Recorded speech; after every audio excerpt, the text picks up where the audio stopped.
नमस्ते बच्चों, कक्षा 8वीं में आपका बहुत बहुत स्वागत है। बच्चों, आज हम पढ़ेंगे पाठ क्रमांक 7 स्वराज्य मेरा जन्मसिद्ध अधिकार है।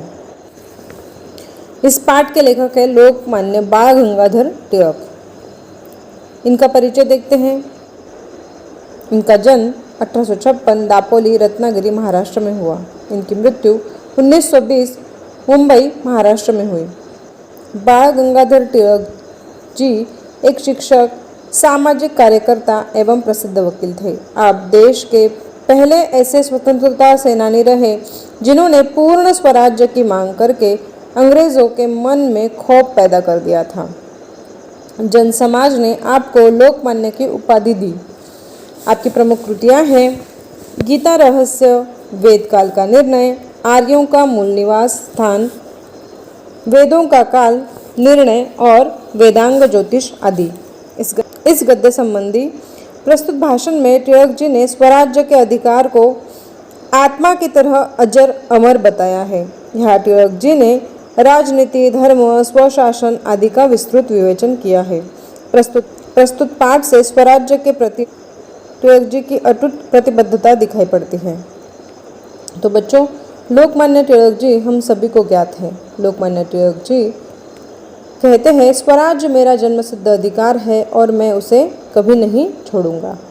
तो ये उनका नारा था और उन्होंने देशभक्ति में अपना पूरा जीवन व्यतीत किया। वह पेशे से वकील थे और देश की सेवा में अपना पूरा जीवन उन्होंने समर्पित किया है। ये पाठ हम विस्तार से पढ़ते हैं। ये पाठ एक भाषण है जो उन्होंने दिया है। तो पढ़ते हैं बच्चों। मैं यद्यपि शरीर से बूढ़ा किंतु उत्साह में जवान हूँ। मैं युवावस्था के इस विशेष अधिकार को छोड़ना नहीं चाहता। अपनी विचार शक्ति को सबल बनाने से इनकार करना यह स्वीकार करने के समान होगा कि मुझे इस प्रस्ताव पर बोलने का कोई अधिकार नहीं है। वो कह रहे हैं कि भले ही मैं शरीर से बूढ़ा हो चुका हूँ, लेकिन मेरे मन में युवा अवस्था अभी भी जीवित है और मैं इस युवा अवस्था को कभी भी छोड़ नहीं सकता और मैं अपनी विचार शक्ति को सबल बनाना चाहता हूँ और मैं इससे इनकार नहीं करना चाहता। अगर मैं अपने बूढ़ेपन को स्वीकार कर लूँ तो मैं जिस प्रस्ताव पर बोलने जा रहा हूँ वो प्रस्ताव बोलने का मुझे कोई अधिकार नहीं होगा। मतलब यहाँ पर उम्र मायने नहीं रखती। जब हम देशभक्ति करते हैं, देश सेवा करते हैं तो हमारे विचार मायने रखते हैं। ऐसा यहाँ पर तिलक जी हमें बता रहे हैं। आगे वो लिखते हैं, अब मैं जो कुछ बोलने जा रहा हूँ वह चिर युवा है। चिर युवा यानी तरुण है। शरीर बूढ़ा जर्जर हो सकता है और नष्ट भी हो सकता है, परंतु आत्मा अमर है। उसी प्रकार हमारी होम रूल गतिविधियों में भले ही सुस्ती दिखाई दे, उसके पीछे छिपी भावना अमर एवं अविनाशी है। वही हमें स्वतंत्रता दिलाएगी। आत्मा ही परमात्मा है और मन को तब तक शांति नहीं मिलेगी जब तक वह ईश्वर से एकाकार न हो जाए। स्वराज्य मेरा जन्मसिद्ध अधिकार है। जब तक वह मेरे भीतर जागृत है, मैं बूढ़ा नहीं हूँ। कोई हथियार इस भावना को काट नहीं सकता, कोई आग इसे जला नहीं सकती, कोई जल इसे भिगो नहीं सकता, कोई हवा इसे सुखा नहीं सकती। तो देखो बच्चों, इनके विचार कितने महान हैं। वो कह रहे हैं कि वो जो बोलने जा रहे हैं वो चिर युवा है, मतलब कभी ना खत्म होने वाला ऐसा वो संवाद है और कभी ना खत्म होने वाली ऐसी ये बात है। वो कहते हैं कि आत्मा अमर है। उसी प्रकार हमारी होम रूल गतिविधियों में भले ही सुस्ती दिखाई दे, उसके पीछे छिपी भावना अमर एवं अविनाशी है। अविनाशी यानी कभी खत्म ना होने वाली। होम रूल का मतलब होता है घर से शुरू किया गया आंदोलन। ये आंदोलन एक ऐतिहासिक आंदोलन था। तो वो कह रहे हैं कि उस आंदोलन जो है वो हमारा अविनाशी है, कभी भी ख़त्म नहीं हो सकता और वही हमें स्वतंत्रता दिलाएगी। यहाँ वो आत्मा परमात्मा की बात करते हैं। आत्मा परमात्मा और मन को तब तक शांति नहीं मिलती जब तक वो ईश्वर से एकाकार नहीं हो जाता, और इसी प्रकार हमें भी शांति नहीं मिलेगी जब तक हमें स्वतंत्रता नहीं मिल जाती। वो कहते हैं कि मैं बूढ़ा नहीं हूँ, कोई हथियार इस भावना को काट नहीं सकता। मैं अपने मन से जवान हूँ, अपने मन से मैं युवा अवस्था में हूँ और ये मेरी भावना किसी भी हथियार से काटी नहीं जा सकती। कोई आग इसे जला नहीं सकती, कोई जल इसे भिगो नहीं सकता और कोई हवा इसे सुखा नहीं सकती। आगे वो कहते हैं, मैं उससे भी आगे बढ़कर कहूँगा कि कोई CID पुलिस इसे पकड़ नहीं सकती। मैं इसी सिद्धांत की घोषणा पुलिस अधीक्षक जो मेरे सामने बैठे हैं के सामने भी करता हूँ, कलेक्टर के सामने भी, जिन्हें इन सभा में आमंत्रित किया गया था, और आशुलिपक लेखक जो हमारे भाषणों के नोट्स लेने में व्यस्त है के सामने भी।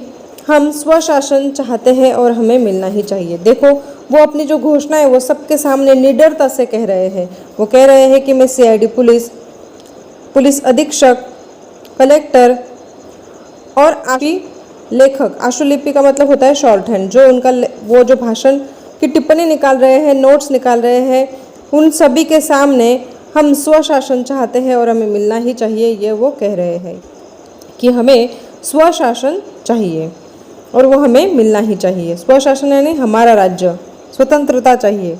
जिस विज्ञान की परिणति स्वशासन में होती है वही राजनीति विज्ञान है, न कि वह जिसकी परिणति दासता में हो। राजनीति का विज्ञान इस देश के वेद है। वो कहते हैं कि दास रहना है, किसी का गुलाम रहना है, ये किसी भी स्वशासन की परिणति नहीं हो सकती। विज्ञान की परिणति स्वशासन है, मतलब जो ज्ञान है, जो विशेष ज्ञान है, उसकी परिणति स्वशासन में होती है, वही राजनीति विज्ञान है। और राजनीति विज्ञान यानी कि राजनीति का जो विशेष ज्ञान है वह स्वशासन में, मतलब स्वतंत्र विचार में ही है। और इस देश की जो राजनीति है वो राजनीति का विज्ञान ही इस देश का वेद है। मतलब जब हमारा स्वशासन हमारे हाथ में आएगा तो वही वेद कहलाएगा। वेद यानी एक पवित्र ग्रंथ। आपके पास एक आत्मा है और मैं केवल उसे जगाना चाहता हूँ।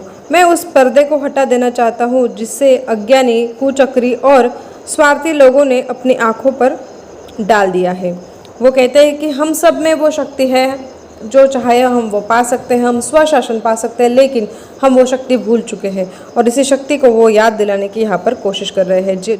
ईश्वर की दृष्टि में पाप का भागी है। अगर वही राष्ट्र इस दासता को, इस गुलामी को उचित ठहराता है तो वो ईश्वर की दृष्टि से पाप का भागी है। कुछ लोगों में उस बात को बताने का साहस होता है जो उनके लिए हानिकारक है, और कुछ लोगों में यह साहस नहीं होता। लोगों को इस सिद्धांत के ज्ञान से अवगत कराना चाहता हूँ कि राजनीति और धर्म शिक्षा का एक अंग है। धार्मिक और राजनीतिक शिक्षाएं भिन्न नहीं है।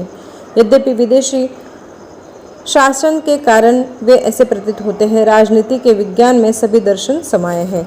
तो यहाँ पर वो एक शुद्ध राजनीति की बात कर रहे हैं जो कि स्वतंत्रता हासिल करने पर ही मिलेगी।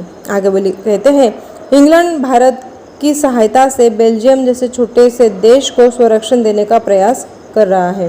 फिर वह कैसे कह सकता है कि हमें स्वशासन नहीं मिलना चाहिए?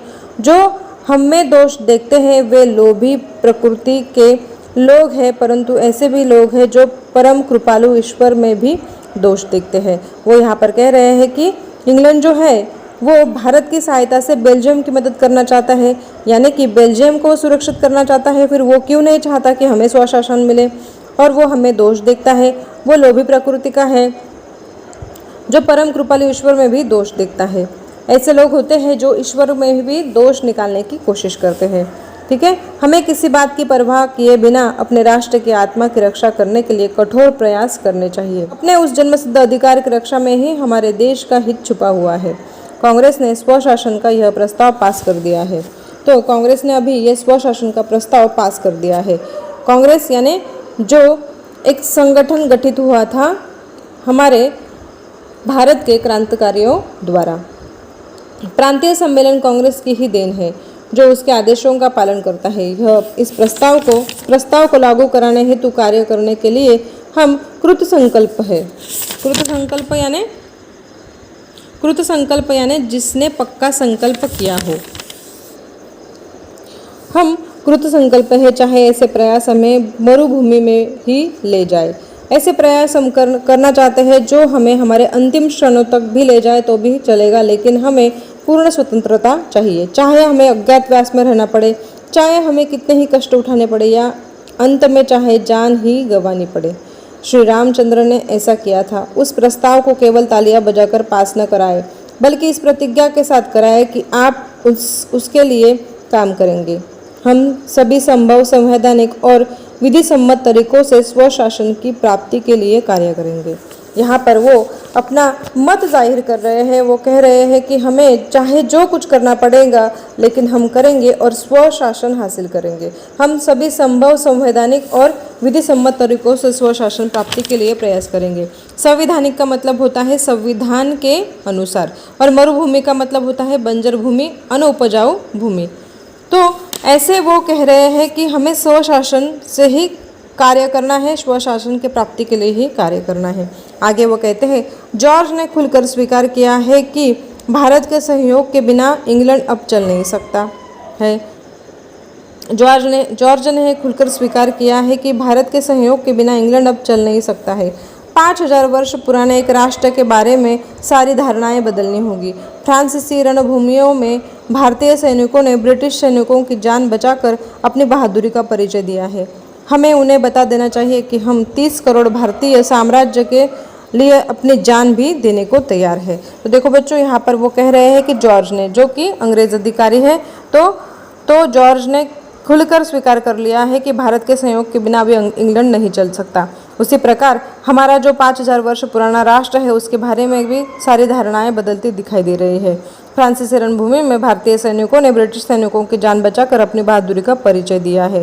तो यही यहाँ पर वो कह रहे हैं कि हमें उन्हें बता देना चाहिए कि हम 30 करोड़ भारतीय साम्राज्य के लिए अपनी जान भी देने को तैयार है। तो यहाँ पर ये जो लोकमान्य तिलक जी बोल रहे हैं, ये पूरा का पूरा अपना स्वशासन के बारे में बोल रहे हैं, और वो स्वराज्य मेरा जन्म सिद्ध अधिकार है, इस बारे में वो अपना मत वहाँ पर प्रस्तुत कर रहे हैं। जो कि उनकी आयु हो चुकी है, लेकिन वो अपने खुद को बिल्कुल भी बूढ़ा नहीं मानते। वो अपने मन से जवान हैं और इस युवा अवस्था कभी भी ख़त्म नहीं होगी, ऐसा वो अपना मत प्रस्तुत कर रहे हैं, और स्वशासन की मांग वो वहाँ पर कर रहे हैं। ठीक है बच्चों, ये पाठ यहाँ पर समाप्त होता है। धन्यवाद।